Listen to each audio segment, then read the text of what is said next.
Okay, we're on the last round of stitching. I'm just going to do the straight stitch. Now for this one, I thought I'd have a bit of a play with a variegated thread, just to see how it would look. And it's quite different and fun looking.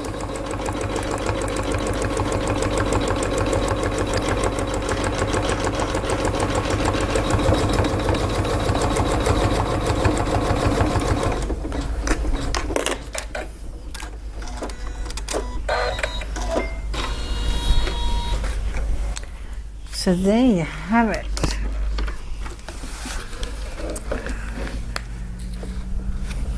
I do like that variegated thread there. Now if you wanted to put an eyelet on, I'm going to show you how you would do it, because you're not going to want to put eyelets on everything. You might say on my notes, for example, if I want to put that on my notebook, I don't want an eyelet on there, but maybe this one down here I might like an eyelet in the corner,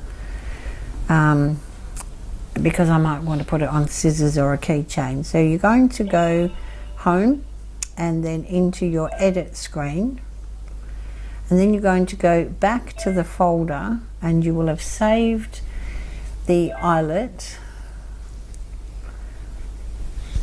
all by itself. So now when I and it is black, so you can see it's coming in the middle of the screen. So all I need to do is walk it down to this top left corner or top right, whatever you fancy. It's over to you.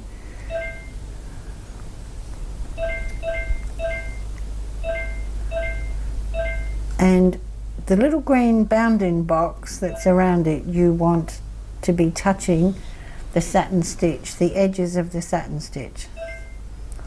Now when I stitched this out, I did stitch it twice. Now the issue I have is this last line on most of these squares is black and the eyelet is black. So for your own convenience, it would be a good idea to go into your color change, which is the rainbow, and the eyelet selected, and you can see there it's black. So make it a color that's not in the design. Let's say purple, for example, and OK. So now we come back and look, and it's this bright purple color. So when you now say OK, ready to sew, it will have put this last on the list of things. So you will have got to this stage where you're just about finished. So instead of going all the way down through all the designs, I'm going to just go back one, and there's the eyelet. So if I wanted to sew the eyelet now, I stitched it twice, but that's up to you. Stitch it once and see how it looks, and if you think it could warrant another round, by all means do it twice. So if I wanted to now, it would put that eyelet right up in that corner, and you're done. Okay, so I just wanted to show you that for the eyelet. If you're only doing one at a time, then you won't have so many colors to scroll through. I don't think I would do any more than 2 at a time, simply because there's a lot of stitching.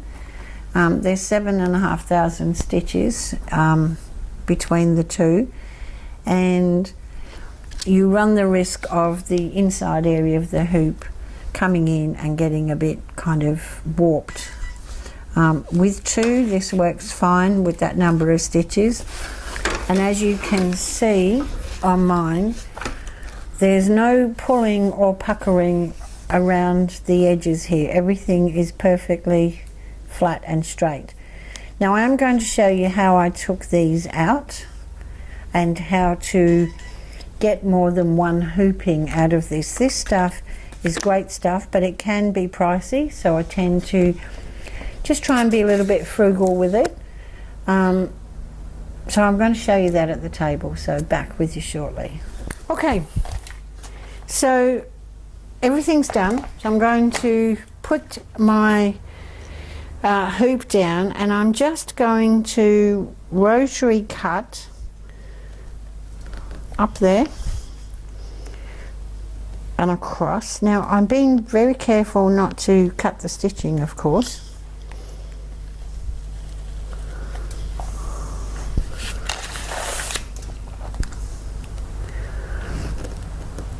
But I'm also being mindful of not wasting too much of this area.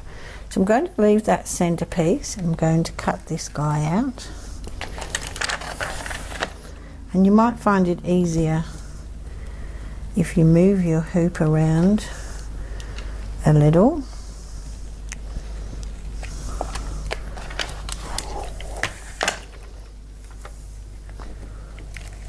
Okay.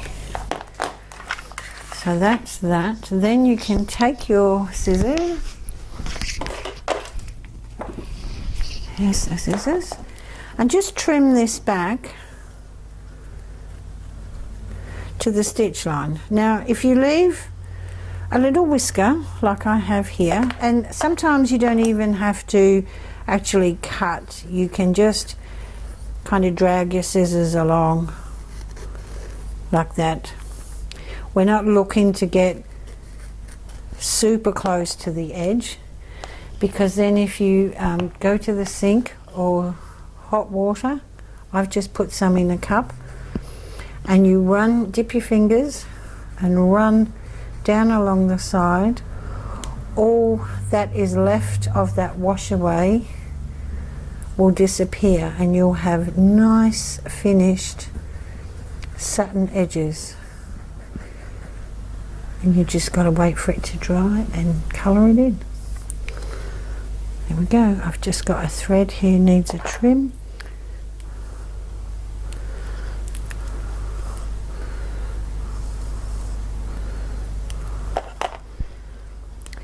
Pretty warm water, like hot enough obviously for your fingers to bear. But the less there is, the better. You don't want to be trying to wash away, you know, a great big wad of this stuff. You just want enough.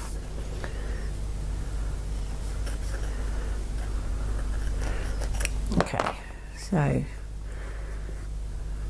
it just melts away, it disappears.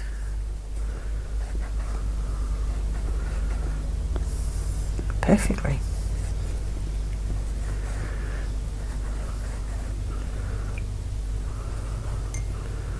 And you can kind of feel it a little bit with your fingers. When it feels smooth, that's when you know that it's all gone. So I kind of like the variegated. I think it's a little bit cute. So now all I would do was colour it in. Add some beads, add some bling, add some hot fix. It's really up to you. Whatever you want to do, it's over to you. Now I just get rid of all these water and things here, because that will affect my wash away. Now to do the next one. Once you've done one, you will have pieces left over, like this area here where the paper is, and this area here. This won't be any good, this piece, because the sticky will be gone from there. But it is still quite stable in the hoop. So what you would do is keep the paper, pop that back on, okay, and then just take a piece, about there, put that on there, and just cut this piece. So I'm going to turn the hoop over now to the back. And the reason you want to keep the paper is, if you are going to leave this for a while before you come back to it, you want to preserve that stickiness so that when you come back there is a little bit of sticky still left. So I'm going to take this off of there and lay it down over those holes we just cut out before, and then turn it over and give it a good rub on the paper. So you can't do this if you don't have the paper there, because your fingers will stick. So now when I reveal this, we've mended the hole. This is now sticky again, ready for the next two. And then when you're finished, if you peel off this back, make another patch, do exactly the same thing. You should at least get 3 hoopings out of one go. So it just really makes it much more economical to use your sticky back that way.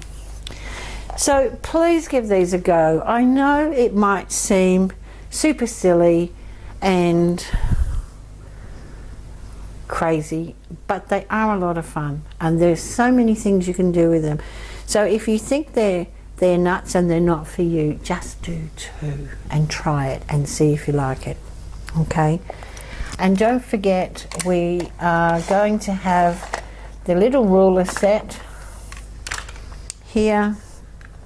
It will be we'll probably post on the website once we get the box organized, so if you're interested in those, just let us know and we'll get back to you ASAP. I hope you enjoyed that. I hope you have fun with them, and I think I'm going to need a bigger box. Bye for now.